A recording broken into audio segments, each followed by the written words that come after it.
রাষ্ট্রকাঠামো মেরামতের ৩১ দফা বাস্তবায়নে দেবিদ্বারে বিএনপির প্রস্তুতি সভা। বাংলাদেশ জাতীয়তাবাদী দল বিএনপি এর ভারপ্রাপ্ত চেয়ারম্যান তারেক রহমান ঘোষিত রাষ্ট্রকাঠামো মেরামতের ৩১ দফা বাস্তবায়নের লক্ষ্যে দেবিদ্বারে বিএনপির প্রস্তুতি সভা অনুষ্ঠিত হয়েছে।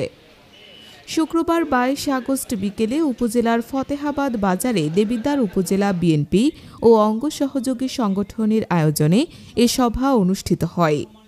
ফতেহাবাদ ইউনিয়ন বিএনপি নেতা তুহিন খন্দকারের সভাপতিত্বে অনুষ্ঠানে প্রধান অতিথি হিসেবে উপস্থিত ছিলেন বেলজিয়াম বিএনপির সভাপতি ও জাতীয় নির্বাহী কমিটির সদস্য মোহাম্মদ সাইদুর রহমান লিটন।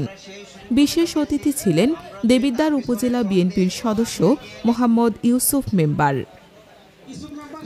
সভায় বক্তব্য রাখেন বিএনপি নেতা সেলিম মাস্টার, আলী আকবর, খায়ের মোল্লা, হাজী শহীদ, বশির আহমদ, বেলাল হোসেন, ডাক্তার আশিকুর রহমান ইমন, শাহিন সরকার, সাদেক ভুইয়া, আলাউদ্দিন, সোহেল রানা, মাহমুনুল হক, আনিস মাস্টার, বদিউল মাস্টার, আবু কালাম আজাদ, রফিকুল ইসলাম, জামাল ভুইয়া, রমিজ উদ্দিন প্রমুখ।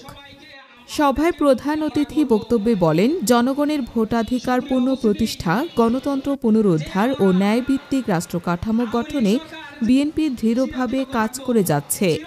রাষ্ট্রকাঠামো মেরামতের ৩১ দফা বাস্তবায়নের মাধ্যমে আগামীর বাংলাদেশকে নতুনভাবে নির্মাণ করা হবে।